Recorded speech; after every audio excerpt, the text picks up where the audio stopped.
रोशनी डालने जा रहा हूं उसका ताल्लुक जेलों को भरने से है। जो जेल भरो तहरीक का आगाज हुआ था और ऐलान किया गया था, वो बदकिस्मती से हमारा तो ख्याल था कि जब खान साहब ने जेल भरो तहरीक का ऐलान किया है तो वो अदालत में मुचलके जमा नहीं कराएंगे।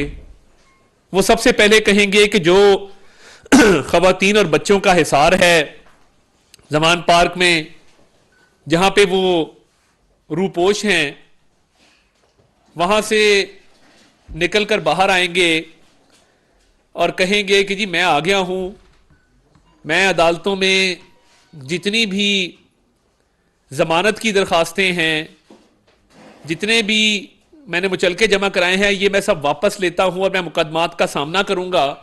जिसने मुझे पकड़ना है वो पकड़ ले। मगर बदकिस्मती से खान साहब का एक माजी है जिसमें सियासी जद्दोजहद का जो वो ड्रामा रचाते हैं, उसमें किसी किस्म की ना कोई कुर्बानी है, उसमें किसी किस्म की कोई कैदो बंद की सऊतें नहीं हैं, उसमें आपको कोई मुश्किल का सामना करते हुए ये शख्स नजर नहीं आएगा। आप अगर नजर दौड़ाएं तो आपको पता लगेगा कि वकला तहरीक के दौरान जब लाहौर में छापा पड़ने का डर था तो ये अपने घर की दीवार फलांग कर फरार हो गए थे। और ये बाकी मौकों पे भी पूरी लॉन्ग मार्च में, आप थोड़ा सा आपको माजी करीब में ले जाना चाहता हूं कि जब भी मुश्किल वक्त आया या ये भाग गया या ये छुप गया। इसको दो ही काम आते हैं, या छुपना या भागना। और वकला तहरीक में जब अदलिया की बहाली के लिए लॉन्ग मार्च का ऐलान हुआ तो आपके इल्म में नवाज शरीफ साहब मॉडल टाउन से निकले और अभी गुजरांवाला नहीं पहुंचे थे तो अदलिया बहाल हो चुकी थी। उस पूरी सियासी जद्दोजहद में, अदलिया बहाली तहरीक में, जो रूल ऑफ लॉ के लिए सियासी जमातों ने पाकिस्तान में जंग लड़ी, इमरान खान साहब पूरी तहरीक में रूपोश थे, कहीं नजर नहीं आए।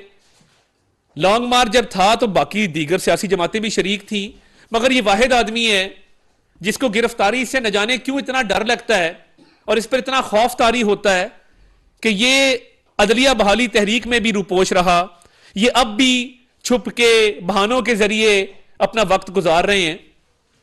तो आज तोशा खाना के केस में जब आपके सामने ये सारी बात है कि फर्दे जुर्म ने आयद होना था, तो आप कितनी देर छुपेंगे टांग का बहाना करके? आप कितनी देर अदालतों की आंखों में धूल झोंकेंगे? आप कितनी देर, ये डिलेइंग टैक्टिक्स हैं इमरान नियाजी साहब, आपके डिलेइंग टैक्टिक्स। आप हर केस में उसको मेरिट पे आर्ग्यू करने की बजाय आप टेक्निकलिटीज का सहारा लेते हैं कि कहीं ना कहीं से कोई ऐसी चीज मुझे मिल जाए जिसकी बिना पे जो मुकदमा चल रहा है ये कई साल ताखीर का शिकार हो। Classic example foreign funding case की है।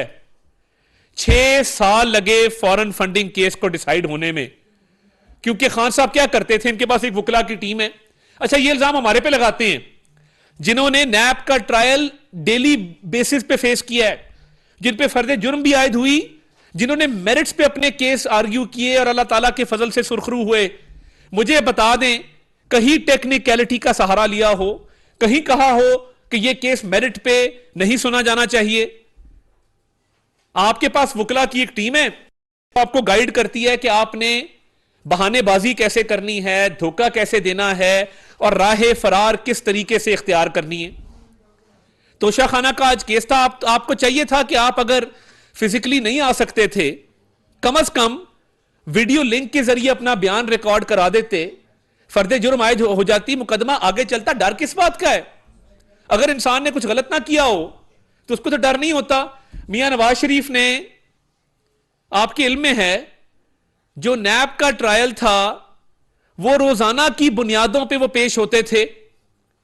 मियां शहबाज शरीफ, मरियम नवाज शरीफ, हमजा शहबाज शरीफ, ख्वाजा साद रफीक, ख्वाजा सलमान रफीक, एहसन इकबाल, ख्वाजा आसिफ, शाहिद खाकान अब्बासी, मैं किस किस का नाम लूं? हनीफ अब्बासी साहब हैं, कामरान माइकल साहब हैं, हाफिज मियां नुमान साहब हैं, कमरुल इस्लाम राजा साहब हैं, जावेद लतीफ साहब हैं, कैदोमंद की सहूलतें बर्दाश्त की, मेरिट्स पे अपने केस आर्ग्यू के, ये नहीं कहा कि हमारे से मत पूछो, हम क्यों बताएं, हमने जवाब नहीं देना, हम बीमार हो गए हैं, हम अदालत नहीं आ सकते।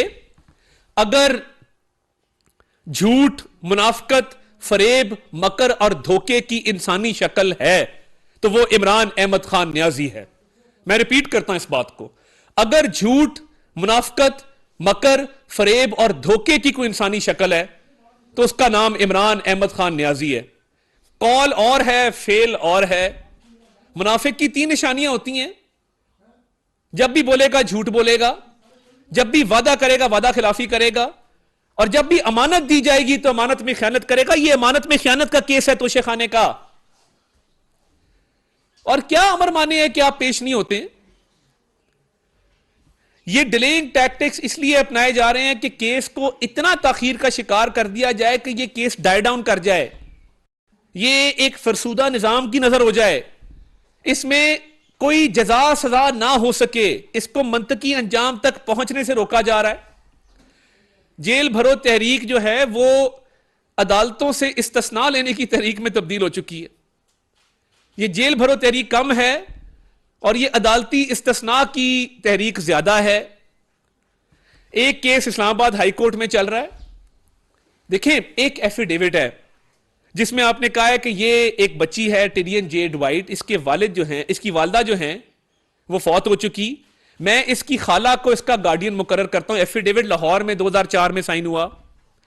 इसी तरह का एक एफिडेविट जमायमा साहिबा ने साइन किया और कहा कि ये गार्डियन मुकर्रर कर रहे हैं टिरियन जेड वाइट की खाला सीता वाइट की बहन को। अब देखिए, ये एक कानूनी मामला है, इसकी इखलाकियात में, इसके बाकी एस्पेक्ट्स में, समाजी इसका जो एस्पेक्ट है, सोशल एस्पेक्ट है, ये उसका केस नहीं है। ये एक लीगल केस है कि पाकिस्तान का कानून क्या कहता है। पाकिस्तान का कानून कहता है कि आपने, अगर आपके बच्चे हैं, आपने उनको डिक्लेयर करना है, इलेक्शन कमीशन में भी, फेडरल बोर्ड ऑफ रेवेन्यू में भी। और अगर आप अपने बच्चे डिक्लेयर नहीं करते हैं, आपको पब्लिक ऑफिस होल्डर रहने का हक नहीं है, आप सादिक और अमीन नहीं रहे, आप पे आर्टिकल 62, 63 लगता है।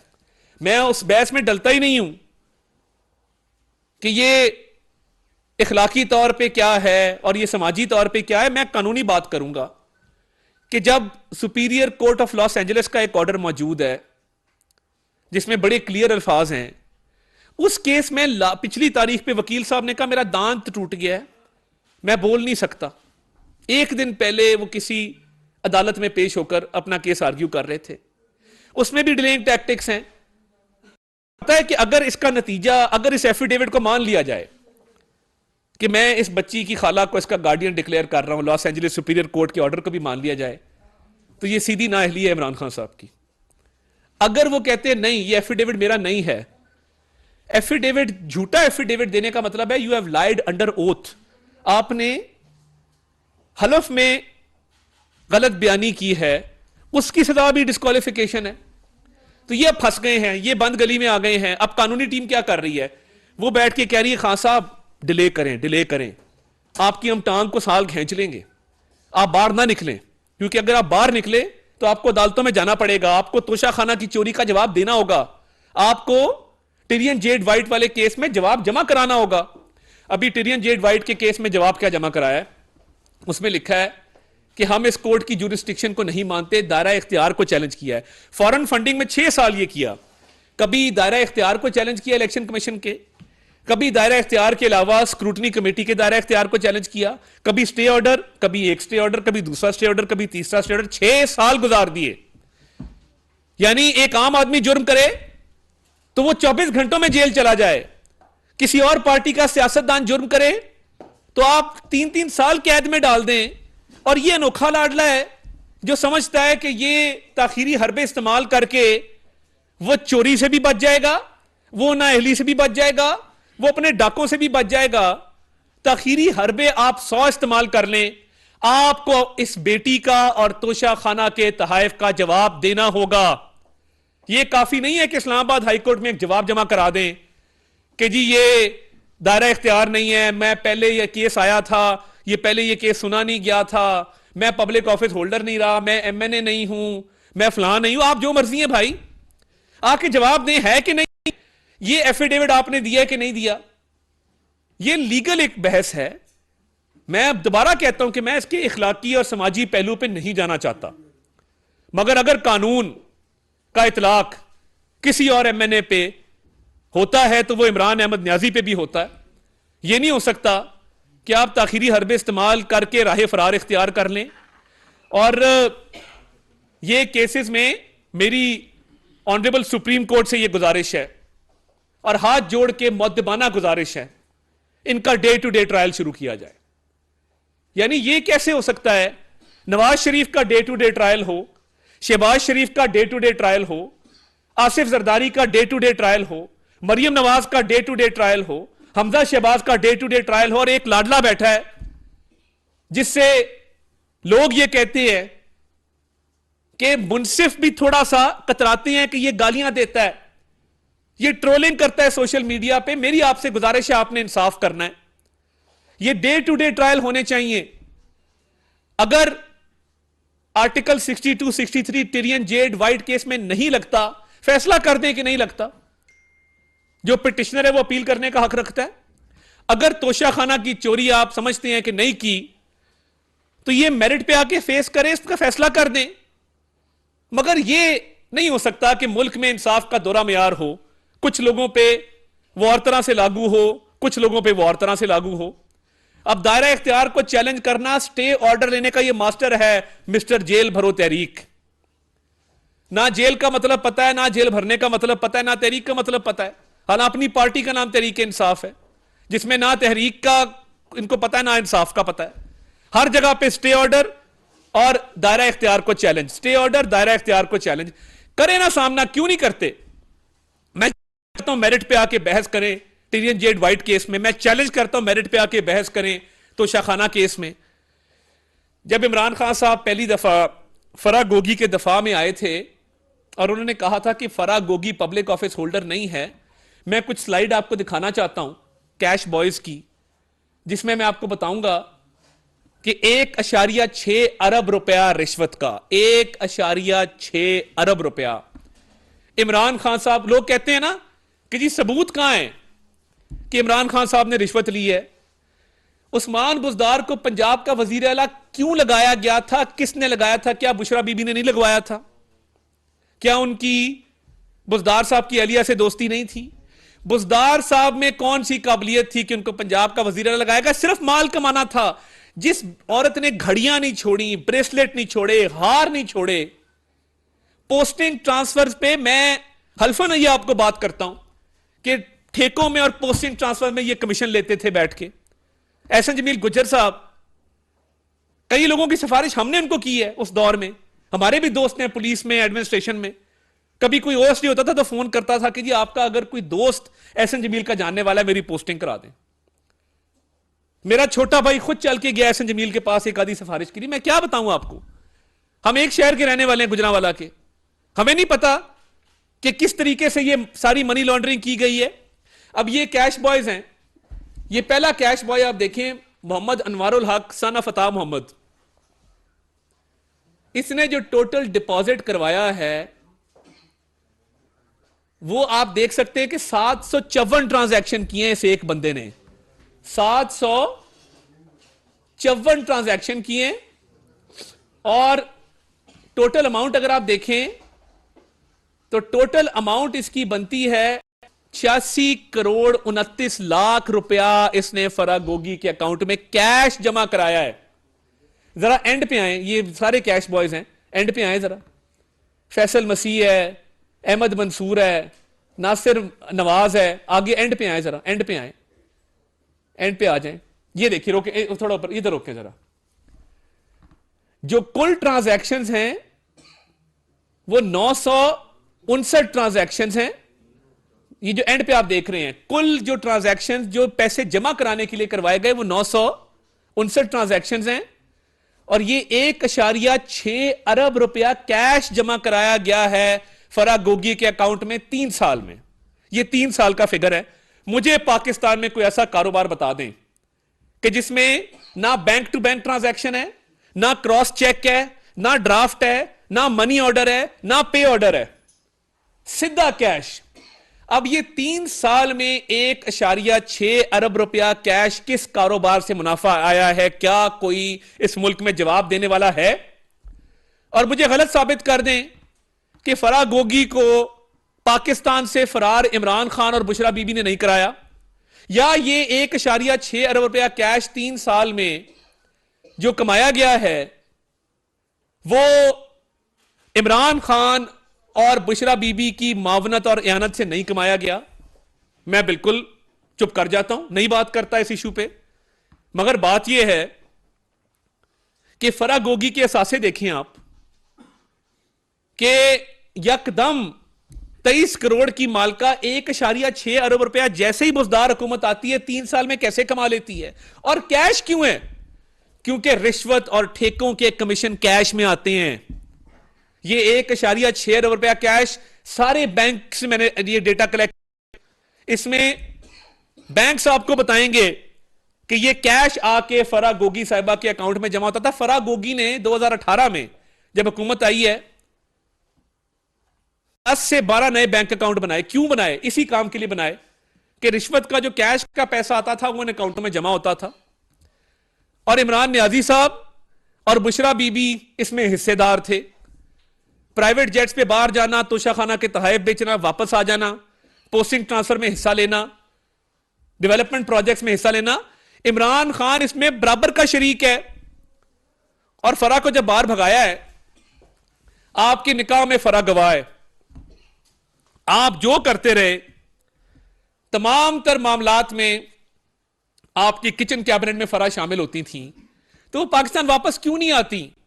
बुलाएं ना पाकिस्तान, आके नैब का सामना करें, FIA का सामना करें, केसेस पड़े हुए मफरूर है, बाहर बैठे हैं, आके सामना करें, बताएं कि ये 1.6 अरब रुपया और ये कैश बॉयज ऊपर चले ना, हनूक सन ऑफ रियासत मसीह, मुनीर हुसैन सन ऑफ मोहम्मद हुसैन, ऊपर चले जरा। ये 20-20, 30-30 हजार के मुलाजिम हैं, सारे ऊपर आए। ये बातें हमें करते थे, निकला क्या? कुछ भी नहीं। ये सारे लोग, ये मोहम्मद अनवारुल हक हो, ये नासिर नवाज हो, ये अहमद मंसूर हो, ये फैसल मसीह हो, ये कुतुब अंजुम हो, ये सारे 30-30, 40-40 हजार पे या 20 हजार के मुलाजिम हैं जिन्होंने 1.6 अरब रुपया कैश जमा कराया आपके अकाउंट में। और एक और बात, इमरान नियाजी साहब ने अपनी ही हुकूमत में 2019 में अपनी बीवी की सहेली फराह गोगी को एमनेस्टी स्कीम से फायदा पहुंचाया।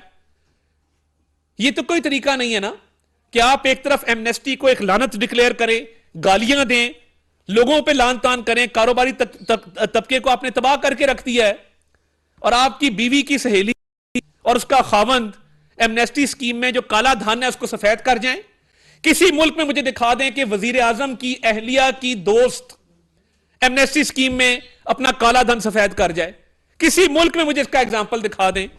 ये है वो सबूत जो 1.6 अरब रुपया पंजाब के गरीब अवाम को लूटा गया, रिश्वत ली गई, कमीशन लिए गए और कैश आपके अकाउंट में जमा हुआ। इमरान खान साहब, अगर आपका दामन साफ है, आज फराह गोगी को पाकिस्तान लाएं।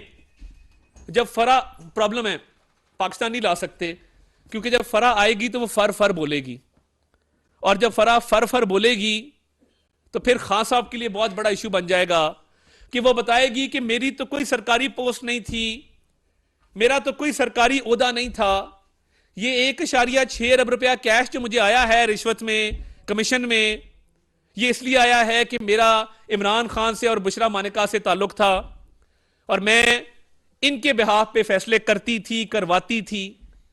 तो ये वो लिंक है पब्लिक ऑफिस होल्डर का और बेनामीदार का, जिसके तहत इस कौम का अरबों रुपया लूटा गया है। तो खान साहब को चाहिए कि डिलेइंग टैक्टिक्स मत अपनाएं, टेक्निकलिटीज पे मत खेलें, बहादुरी का सबूत दें, आए कोर्ट का सामना करें, कहें मैं तोशाखाना का हिसाब देता हूं, कहें कि अगर आर्टिकल 62-63 मेरे पे लगता है तो मैं टिरियन जेड वाइट का केस इस्लामाबाद हाई कोर्ट में मेरिट पे डिस्कस करने को तैयार हूं।